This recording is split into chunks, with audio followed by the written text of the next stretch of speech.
Hello friends, फैश2 coaching and consultancy में आप सभी का फिर से बहुत बहुत स्वागत है। जैसा कि हम लोग देख रहे हैं, अभी इलेक्ट्रिकल सेफ्टी के लेक्चर्स का सीरीज मैंने चालू किया है, जिस रेगुलेशंस पढ़ रहे हैं जिसका नाम है सेंट्रल इलेक्ट्रिसिटी अथॉरिटी की तरफ से है, CEA की तरफ से है, जिसका नाम है measures relating to safety and electric supply regulations 2010। हम ये वाला रूल देख रहे हैं जिसमें मैं 3-4 लेक्चर्स पहले भी अपलोड कर चुकी हूँ यूट्यूब पे। उसका लिंक मैंने नीचे डिस्क्रिप्शन बॉक्स में शेयर कर दिया है। और ये जो CE रेगुलेशन है ये हम इंटरनेट से कैसे ले सकते हैं उसका लिंक भी मैंने डिस्क्रिप्शन बॉक्स में नीचे शेयर कर दिया है। आप चाहे तो वहाँ से जाके देख सकते हैं। हम आज आगे का लेक्चर देखते हैं। इसमें हम गो टू इंडेक्स पर जाएंगे तो ये जो चैप्टर 1 है जिसमें definitions, short title and commencement और डेफिनेशंस, ये हम पिछले लेक्चर्स में कवर कर चुके हैं। आज हम चैप्टर 2 पे, तो ये चैप्टर 2 है ना। देखिए, हम यहाँ एक्ट की बात करते हैं और रेगुलेशंस की बात करते हैं। अगर जब हम एक्ट की बात करते हैं तो एक्ट के अंदर जो भी चीज आती है उसे हम बोलते हैं सेक्शन, और रेगुलेशन की बात करते हैं तो रेगुलेशन के अंदर जो भी चीजें आती है उसे हम बोलते हैं शेड्यूल। तो ये चैप्टर 2 का रेगुलेशन नंबर 3 है जिसका नाम है डेजिग्नेटिंग पर्सन या persons to operate and carry out the work on electrical lines and apparatus। इसकी बात करते हैं। उसमें जो पॉइंट्स है वो फर्स्ट, सप्लायर और कंज्यूमर और द ओनर, एजेंट और manager of mine or the agent of any company operating in an oil field or the owner of a drilled well in an oil field or a contractor who has entered into a contract with a supplier or a consumer to carry out duties incidental to the generation, transformation, transmission, conversion, distribution or use of electricity shall designate persons for the purpose to operate and carry out the work on electrical lines and apparatus। Regulation 3 के schedule 1 में ये कहा गया है कि कोई भी supplier हो, कंज्यूमर हो, ओनर हो, एजेंट हो, मैनेजर हो, माइंस का हो या फिर कोई कंपनी का हो जो कि ऑयल फील्ड में काम कर रही है, या फिर ड्रिल्ड वेल या फिर वेल है जहाँ पे ड्रिल होता है, ड्रिल्ड वेल के ओनर है, या फिर कोई भी ऑयल फील्ड में है, या कोई कॉन्ट्रैक्टर हो, या जिन्होंने किसी भी तरह का सप्लाई का कॉन्ट्रैक्ट लिया हो, या कंज्यूमर है, कंज्यूमर के यहाँ की ड्यूटीज जो कैरी आउट करते हैं जनरेशन के लिए, ट्रांसफॉर्मेशन के लिए, ट्रांसमिशन, कन्वर्जन, डिस्ट्रीब्यूशन, इलेक्ट्रिसिटी का किसी भी तरह से वो लोग यूज़ करते हैं इनमें से किसी भी फॉर्म में, तो उन्हें एक पर्सन इस पर्पस के लिए स्पेशली रखना पड़ेगा जो कि इलेक्ट्रिकल लाइन और apparatus पे काम करता है। रेगुलेशन 3 में हम नंबर 2 देखते हैं।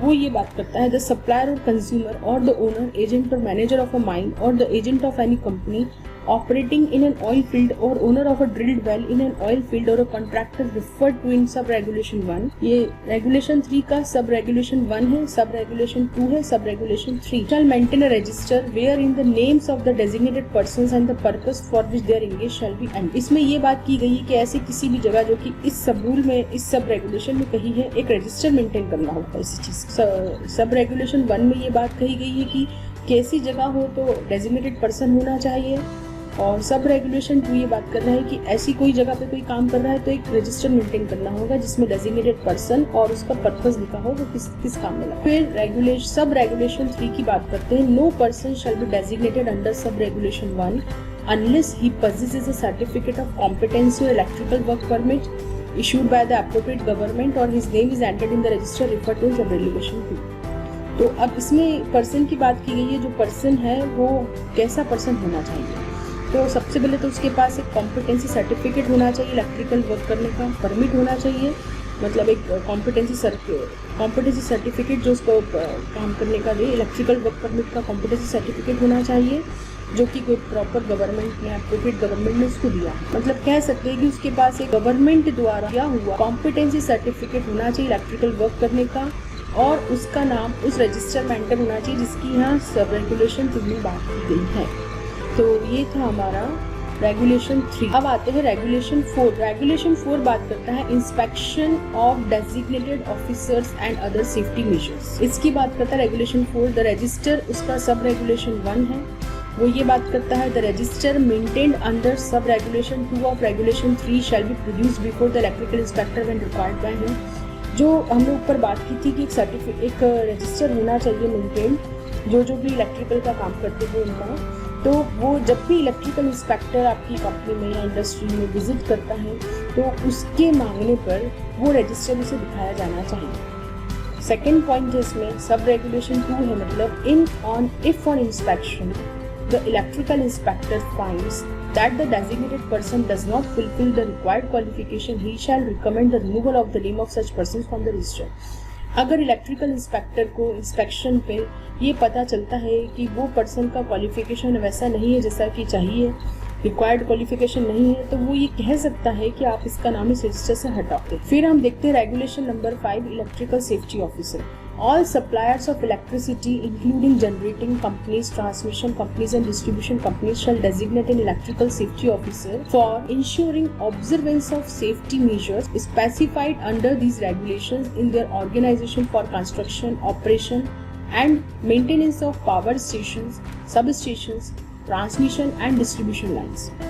इसमें ये कहा गया है कि जितने भी इलेक्ट्रिसिटी के सप्लायर्स हैं, जैसे कि वो या तो जनरेट कर रहे हो इलेक्ट्रिसिटी, ट्रांसमिट कर रहे हो या डिस्ट्रीब्यूट कर रहे हो। इलेक्ट्रिसिटी के 3 मेनली हम काम करते हैं, जनरेट करना, ट्रांसमिट करना या डिस्ट्रीब्यूट करना। तो ये तीनों ही काम जो भी कर रहा हो या इन 3 में से कोई एक भी काम कर रहा हो, तो उसे एक डेजिग्नेटेड इलेक्ट्रिकल सेफ्टी ऑफिसर रखना पड़ेगा जो कि सेफ्टी के मेजर्स को ऑब्जर्व करता रहे। जहाँ पर भी कंस्ट्रक्शन, ऑपरेशन, मेंटेनेंस हो रहा हो, पावर स्टेशन का, सब स्टेशन का, ट्रांसमिशन लाइन से, डिस्ट्रीब्यूशन लाइन से, इन सभी जगह पर इलेक्ट्रिकल सेफ्टी ऑफिसर को अपॉइंट करना रहा। सब रेगुलेशन 2 है, the electrical safety officer shall be an electrical engineer degree holder with at least 10 years of experience in operation and maintenance of electricity plants or an electrical engineering diploma holder with at least 15 years of experience in operation and maintenance of electric plant. तो electrical safety officer at least electrical engineer degree holder होना चाहिए 10 years के experience के साथ, जिससे कि experience हो operation और मेंटेनेंस का इलेक्ट्रिसिटी प्लांट्स का, या फिर इलेक्ट्रिकल इंजीनियरिंग में डिप्लोमा होल्डर हो 15 ईयर्स से एक्सपीरियंस के साथ, जिसको कि ऑपरेशन और मेंटेनेंस का एक्सपीरियंस हो इलेक्ट्रिक प्लांट्स का।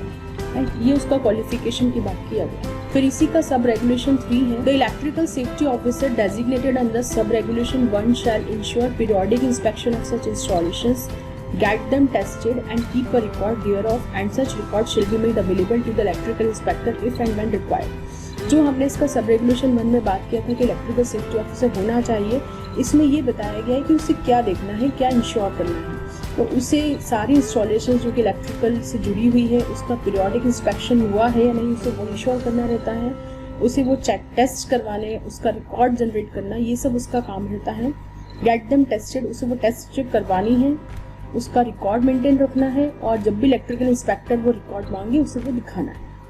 फिर इसका सब रेगुलेशन 4 है, for every factory registered under factories act 1948 where more than 250 kilowatt of electrical load is connected, the management of the factories shall designate a person having qualification specified in sub regulation 2 for ensuring the observance of the safety provisions laid under the Act and the regulations made there under, who shall periodically inspect such installation, get them tested and keep a record thereof, and such record shall be made available to the electrical inspector if and when required। सब regulation 4 बात करता है कि factories act 1948 में जो भी factories registered हैं, जहाँ पे भी 250 किलोवाट से ज़्यादा का इलेक्ट्रिकल लोड कनेक्टेड है।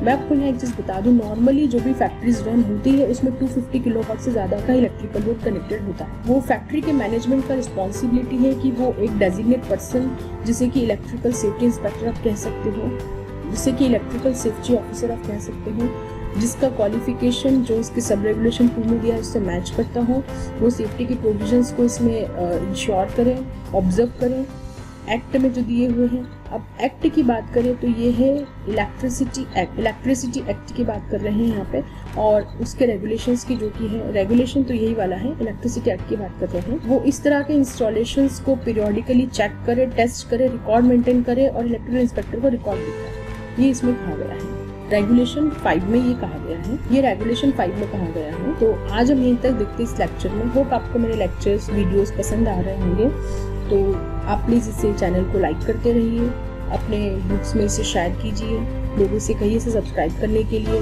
क्योंकि इसमें वीडियोस काफ़ी अच्छे हैं। मैं कोशिश कर रही हूँ इसमें जो आप लोगों की डिमांड से वीडियोस बना पाऊँ। और आप लोग प्लीज़ मेरे channel FAST2 coaching and consultancy को लाइक कीजिए, सब्सक्राइब कीजिए, शेयर कीजिए अपने ग्रुप्स में, और जल्दी ही मिलते हैं नेक्स्ट वीडियो के साथ।